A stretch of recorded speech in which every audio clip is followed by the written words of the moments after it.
Hello, welcome back. I'm Holly Golightly, and today we're talking about a very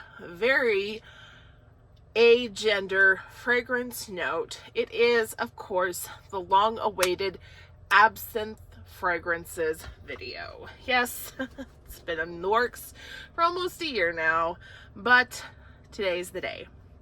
So let me start off by telling you a little bit about what constitutes an absinthe note in fragrance, and then I'll talk about some of the scents that I have that have the note in them.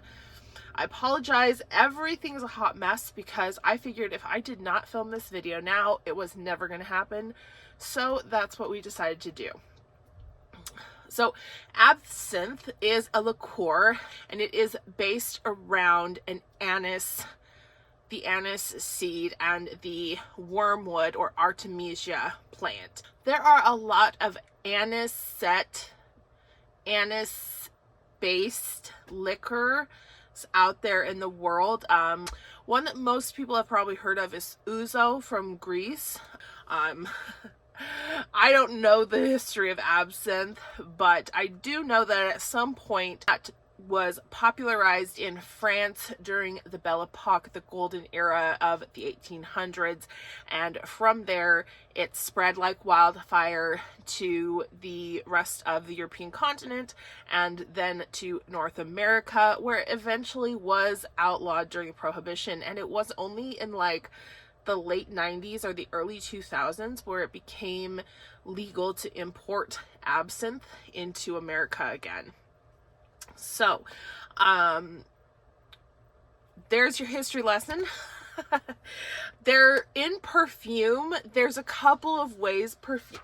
My cat is back there. I apologize. Hey. What you doing, little man? So in perfume, there's a couple of ways that perfumers can interpret absinthe or the absinthe note. They can use it as the liqueur, the absinthe beverage.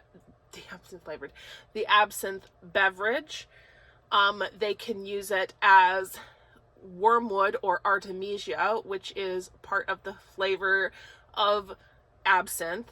Or they can use the anise note, which again is also part of the flavor of absinthe, what gives absinthe and other anise liqueurs the traditionally licorice type flavoring. In my experience, there he goes. In my experience, flavors of absinthe liqueur, so if you were to look for it on Fragrantica, it's going to show up with like this little absinthe drink icon, tend to be more of a traditional absinthe scent. It will be slightly sweet, but not overly so, very licoricey and a bit woody.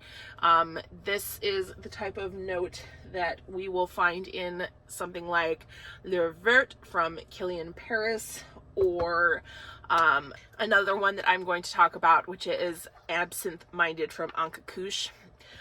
That would be a traditional absinthe liquor fragrance note. If you're looking for something that is a wormwood or artemisia note, you're gonna find that it feels somewhat boozy, but much more dry and woody. There's going to be no sweetness whatsoever. It's going to be very strongly woodsy and with some alcoholic feel to it.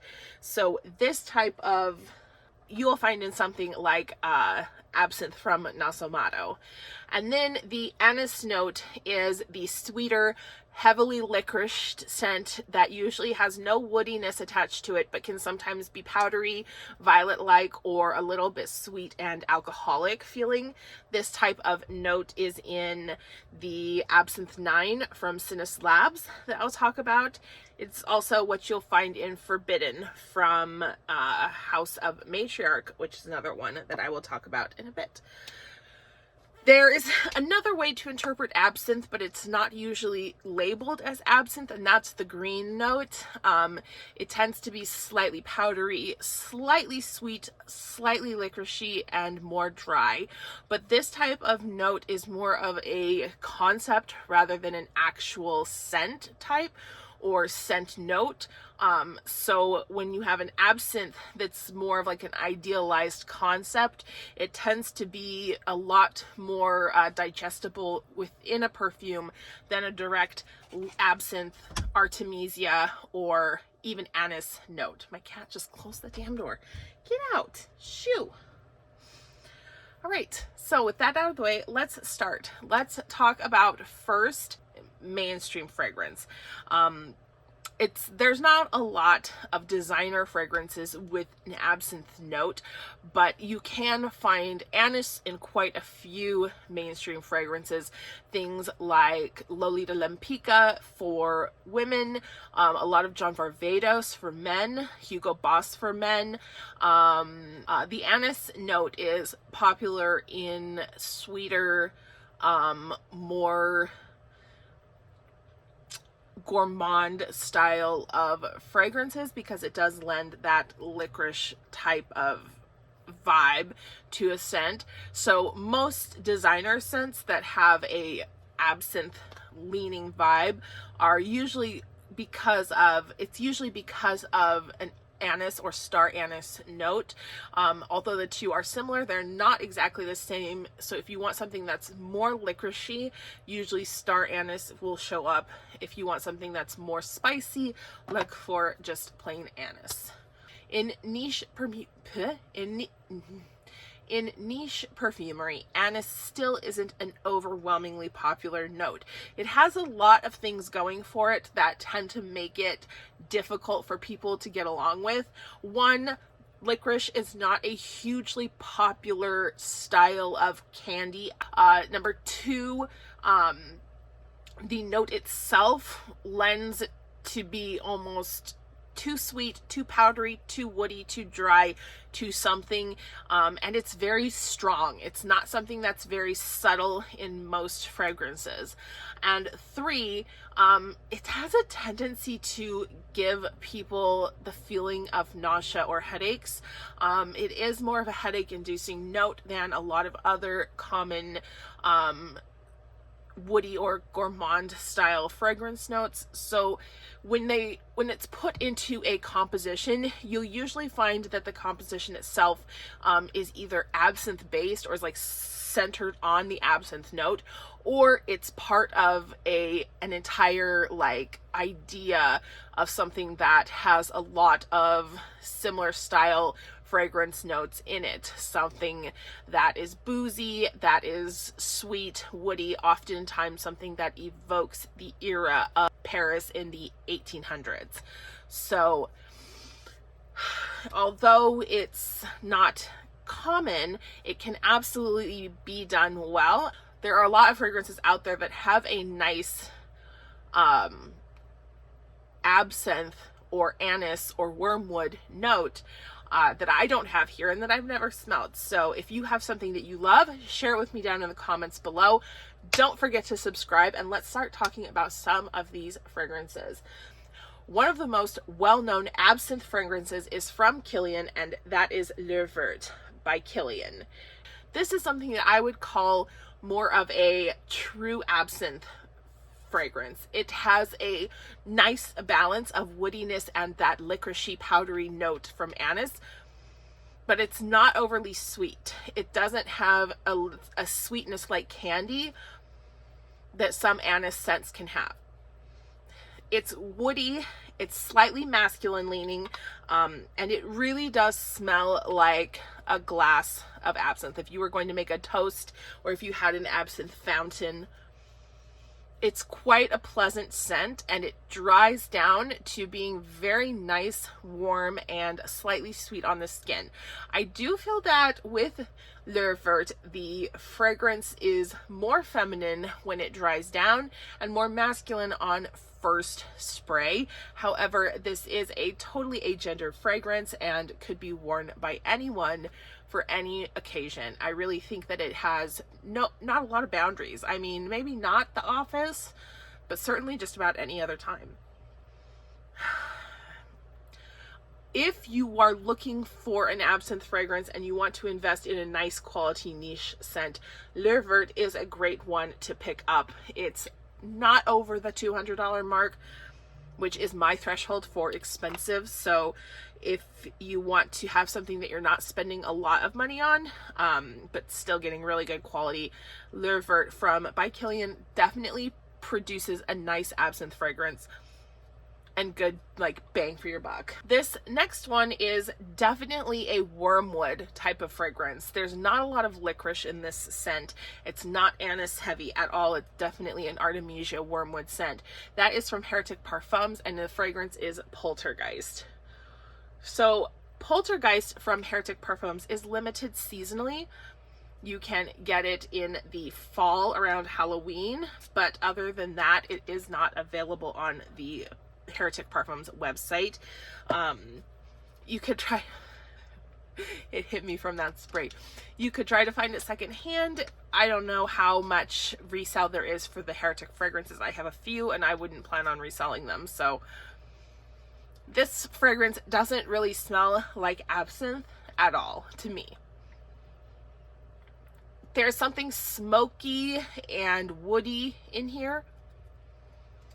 It's quite a calming fragrance. I know the scent itself does have some aromatherapy properties in it. So although it was quite strong at the first initial spray, it's not overwhelming and it's not painful. It's made with natural fragrance oils, so it doesn't have that heavy synthetic feeling that some fragrances that are very strong give you, like knock you out.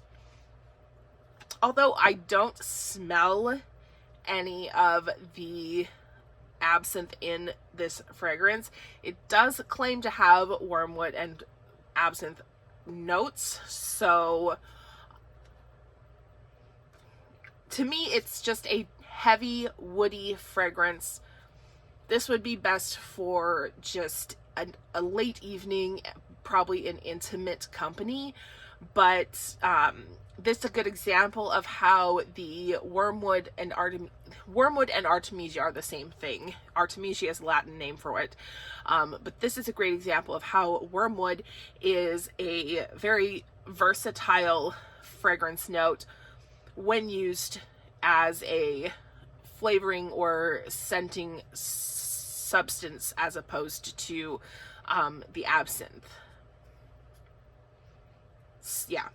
So that was Poltergeist from Heretic Parfums. The following is not niche and it's not available online. It may be available in stores, and it's not even a absinthe. It's not even an absinthe fragrance, but to me, it smells like an absinthe fragrance. This is the I&D Resin scent.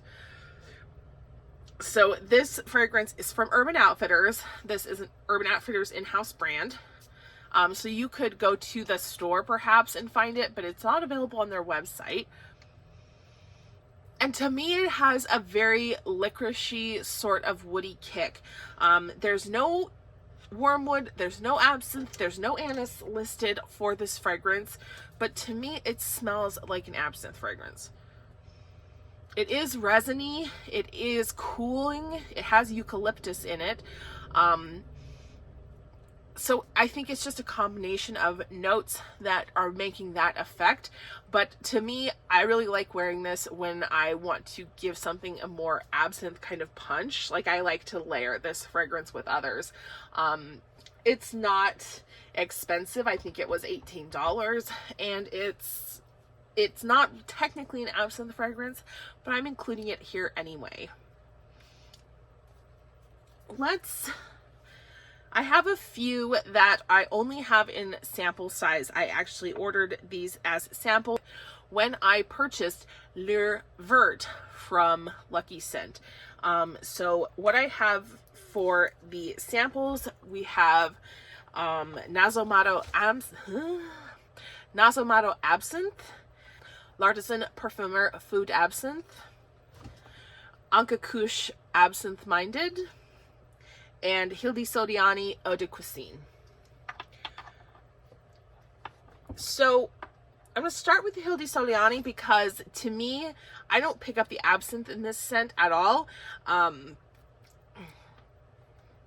me, this smells a lot like zoologist squid. And that does not have an absinthe note either. Although I looked, because it's quite inky and resinous, it doesn't have an absinthe note, but it feels like it should. Yeah, this smells to me like that, much more inky, resinous. I know that the Eau de Cuisine, it has some salt water notes, it has some like squid ink notes, it has a bunch of different things going on. My cat. It's a really nice fragrance, but you're definitely going to want to make sure you know what it smells like, or you know what zoologist squid smells like before purchasing. Otherwise, you might find it's a little bit too briny, saltwater sort of scent. It doesn't strike me as overly absinthe, but I did ask Loki Scent to send me absinthe forward fragrances, and this is one of them. So I do think that absinthe is a leading note in the scent, but it's not one that I would recommend as an absinthe fragrance.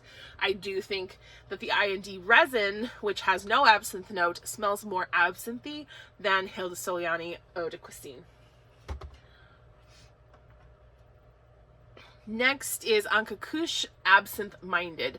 I'm going to talk more about this one once I get done through all of these fragrances, but I do think that this is a very traditional absinthe scent. Not overly sweet, quite powdery, a little green with an anise note and woody undertones. So very good. Definitely an anise fragrance if that's what you're looking for. Cat, out, out, out. Out, out, out. Out. He's like, why? I don't want to.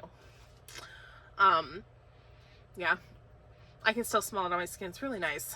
Then we have Food Absinthe from L'Artisan Parfumer.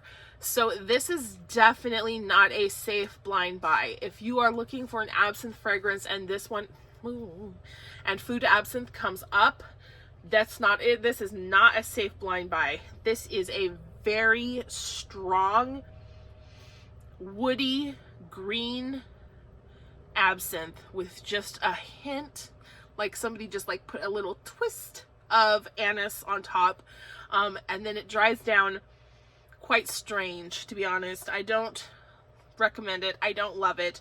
I know that it, again, is a popular recommendation for absinthe perfumes or absinthe fragrances, but L'Artisan Parfumer Food Absinthe is definitely try before you buy. Don't blind buy this one. Just don't. And then the last one I got from the sample from Lucky Scent was Nasomatto Absinthe. I've heard a lot of people say that this is their fragrance, their favorite absinthe fragrance. And I can see why. I literally spilled it all over. I spilled it everywhere. My whole room smells like it. It's definitely more on the woody as opposed to sweet side of absinthe, but at the same time, it's not quite as green as like the Food Absinthe. And it's a little bit drier than something like the Anka Absinthe Minded. Again, the Hildi Soliani one does not smell like absinthe to me at all, so I can't really even include that. But Nasomatto's Absinthe is definitely a good contender, especially if you want an absinthe scent that you're only going to wear on occasion. You know, you have something that's quite versatile. So for that reason, I think that the Nasomatto Absinthe is a good choice. Probably safest blind buy of all of them, excluding maybe Le Vert. They're quite similar. The only thing with them is that the Nasomatto is more linear. Le Vert does do a little bit more transformation on the skin, and it's a little bit more deep and a little richer, whereas Absinthe is a bit powderier and more straightforward. The other one from the or the last that I have from the world of like niche perfumery is from Veronique Gabai. This is Vert Desir, and I have the Scentbird sample of this. This actually is an absinthe forward fragrance, but very feminine, very much like a green, watery, aquatic fragrance. To me, the absinthe is a side note in this scent. Once you start digging in to the fragrance, once you start letting it do its thing, the absinthe presents itself. It does show up, but it's not, there's no licorice or anise at all. It's definitely that green wormwood powdery sort of greenness. And again, and this is where I was talking about absinthe as a concept. That's what I feel like is in Vert Desir, is more of a conceptual absinthe, which is quite green, slightly sweet, slightly powdery, and a little bit woody, but not at all boozy or licoricey. It's a very pretty scent, but I think these Veronique Gabai fragrances retail for like $358 or something, and it's not $358 worth of fragrance. Even leaving out the absinthe part of it, it's a nice scent, but it does not last very long and shouldn't be, like, I would never recommend to anybody pay that much for anything. So Vert Desir from Veronique Gabai is the last of our niche fragrances. So now we get to the indie fragrances, and in indie houses is where the absinthe note really gets to shine, really gets played with more, has a lot more variety of fragrance for you to choose from. I have a bunch of indie fragrances here that have an absinthe note in them. It's like really something for everyone. I'm going to start off with the fragrance that started my love of absinthe scents. This particular fragrance is no longer available. It has been discontinued for quite some time, but this is the perfect example of a quintessentially absinthe fragrance, so I love it. This is from Sugar and Spite Perfumes, and it is called Dessert Absinthe. So the reason it's called Dessert Absinthe is because at the time, Sugar and Spite made an absinthe perfume. Now, the absinthe perfume is the true absinthe scent with the boozy, green, woody, anise notes just laid out for you. Dessert absinthe is absinthe done through the traditional absinthe pour with sugar added. So with dessert absinthe, you have something that is an absinthe scent. It comes in a dropper, which I think is so cute. It's an absinthe scent, but with that sugar added, it's very sweet absinthe, true kind of green absinthe with licorice, woody notes, powdery notes, but with sweetness as well.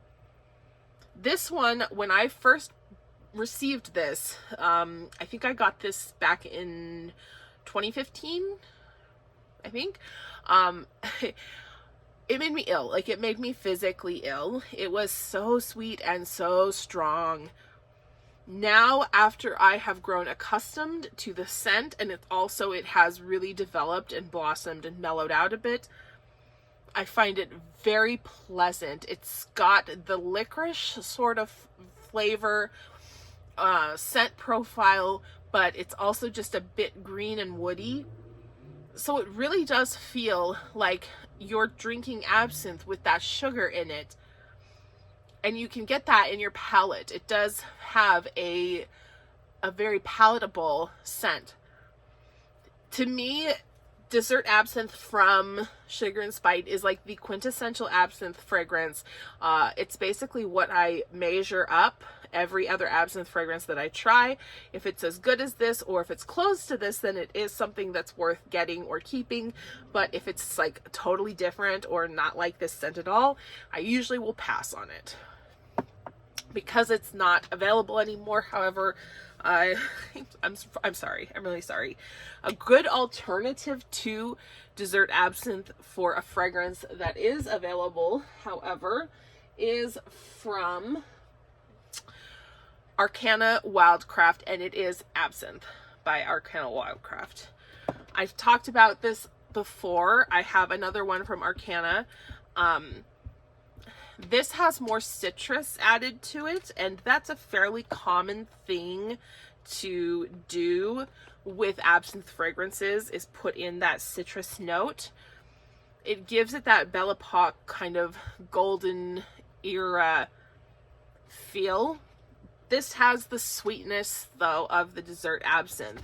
It's a sweet, powdery absinthe with that citrus top note, and it's gorgeous. It's just beautiful. It's almost like, honestly, the best of these fragrances are literally edible. Like, they make you want to drink them. Like, it's like, drink me. Like, they are so delicious. The absinthe from Arcana Wildcraft, I highly, highly recommend if you are looking to purchase something from an indie seller. And also from Arcana Wildcraft that is not available anymore is Death in the Afternoon. I've talked about this in a different video.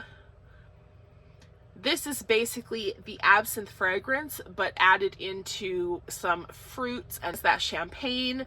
And then it has some like fruits and florals that kind of uplift it a little bit. So it's not as rich and syrupy like absinthe. However, Death in the Afternoon, again, is a discontinued scent. I really didn't want to talk about too many discontinued fragrances in this video. So those are the only two. Yeah, no, one is not discontinued, but you can't get it right now. The other one I want to mention that is a plain absinthe fragrance, there's one called from an indie brand called Alchemic Muse, and that one is more of a sweet powdery absinthe. And then there is one from a brand called Black Baccara, which is more of a woody green licoricey absinthe.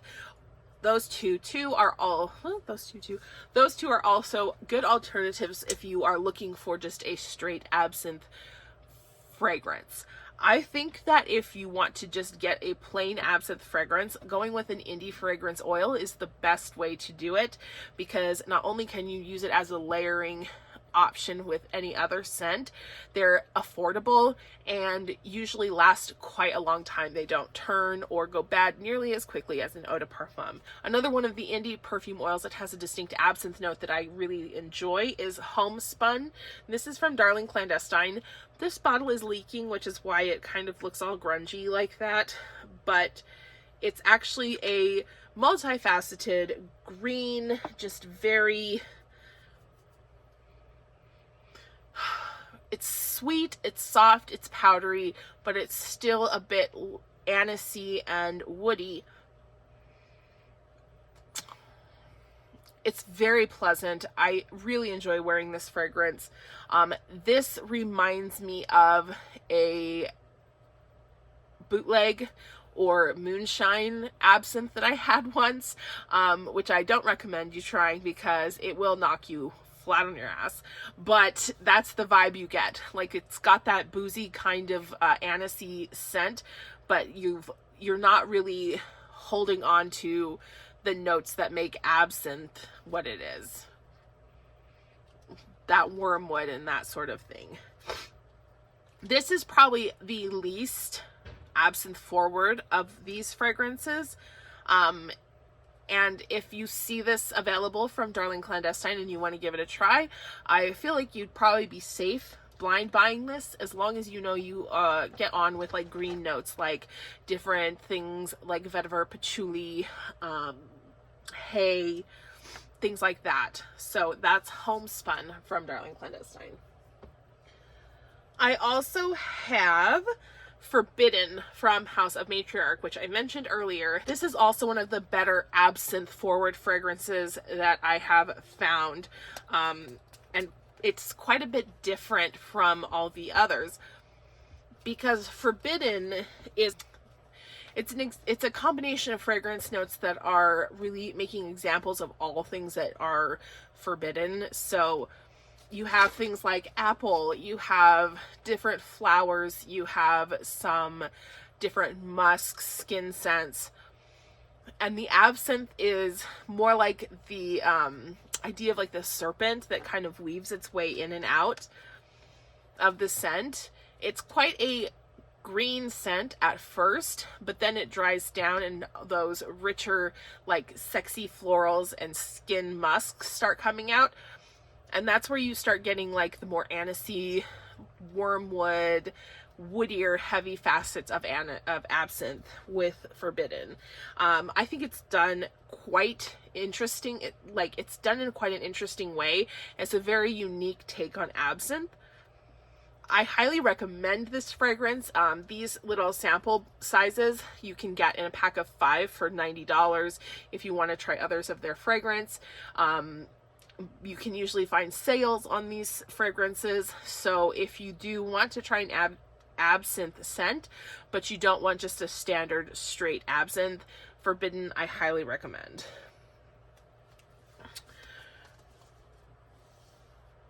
Another absinthe fragrance that I recommend, and that is also both of the last two I have here are from indie sellers. This is from the brand Cinis Labs, and it's the scent Absinthe 9. So you can see it's got this gorgeous green color. This one again is quite unique to the rest of them. Oh, that's not what I wanted to do. It went in my mouth. This scent is not quite like the others. This is a very powdery absinthe. Very powdery, very licoricey, anise, sweet. This is the dessert absinthe scent, but then like a ton of violets and powder scent added in. It's so pretty, but I really thought, I really contemplated purchasing this fragrance. I looked into it, I had the sample, I was wearing it, I thought about buying it, and to be fair with you, it's a gorgeous fragrance. It's very strong and very sweet and powdery, and if it doesn't make you feel a bit ill, I feel like you might make other people feel a little bit ill. Now, of course, you could always wear it however you want to, but I really struggled with coming up with a place that this would be a scent I could wear with confidence to, and for me, it wasn't a great option. That being said, it is a really good interpretation of absinthe. The last one I have is one that I have talked about before and has been in lists, and I've also done a review on it, and it is from the Parlor company, and it's the fragrance Belle Epoque.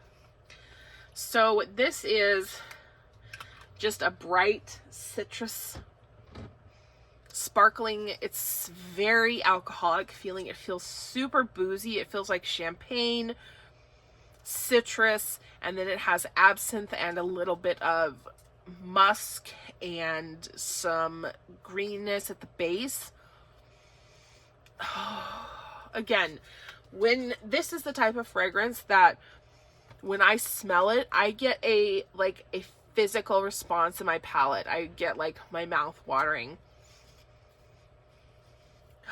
It smells delicious. It smells like the most amazing absinthe cocktail with champagne, perhaps a citrus rim, a sugar rim. It smells amazing. It smells so good. This one is still available. I did check. The Parlor company is up and running right now. Sometimes brands they'll shut down over the holidays and that sort of thing for indie brands. But they're up and running. Belle Epoque is good. Check out my full review on this if you want to know more. But just outside of absinthe only, I highly recommend this fragrance if you want to add something very bright, boozy, and uplifting to your fragrance wardrobe. So those are the absinthe fragrances that I have in my collection, whether samples or full bottles, and I'm going to recap by telling you which ones I recommend for you to purchase and why. If you are looking to purchase an indie fragrance, which I think you should do, I definitely recommend you do. You'll get the most mileage and usability out of it. The one that I recommend for that is going to be Absinthe by Arcana Wildcraft. If the website is not up at this moment, just check back, because like I said, a lot of indie brands will close shop over the holidays and usually be back by mid to end of January. This is the most natural absinthe fragrance of the bunch, and it's also the most, I think, easy to wear fragrance of the indie scents that I've showed you. This one is going to be great to layer with, be perfect to layer with a freshie or a woody scent, or even a more gourmand fragrance. So Absinthe from Arcana Wildcraft is my #1 choice for just an all-around best pick. Forbidden from House of Matriarch is the most unique of the fragrances. I also think that it's a fairly versatile scent. Because the absinthe is not too heavy or potent, you can definitely wear it alone in most any occasion, and it's not going to be knocking people out right and left. And it's also very different. It has a uniqueness that sets it apart from the others and from most everything in my collection. So Forbidden from House of Matriarch is my #1 pick if you want to get something that's all natural. For the niche fragrances, you really aren't going to have too many problems with them. They're all pretty safe, except for Food Absinthe. I just, once again, don't recommend you blind buy that. 100% do sniff first. But if you want to have your safe best bet, you're going to have to pick Anka Absinthe Minded. So this one is the most similar to the indie absinthe fragrances. It's a straightforward, sweet, powdery, woody, anisey absinthe. Very, very much like the dessert absinthe that I mentioned before, except the Absinthe Minded is an eau de parfum, and therefore is a bit more light and effervescent feeling on the skin. This is absolutely one that I want to add to my collection because it's such a nice absinthe fragrance. And if you're looking to purchase an absinthe fragrance that is in an eau de parfum format that you can wear fairly easily in any situation, that's going to be my #1 choice for everyone. That's the best one for everyone. For ladies, you're probably going to prefer the Nasomatto Absinthe. It's a very slightly more feminine. And men are probably going to prefer the Vert from Kilian, as it is slightly more masculine. However, I do think that anyone can wear any of those, because with both of those fragrances, they seem to swap in the dry down.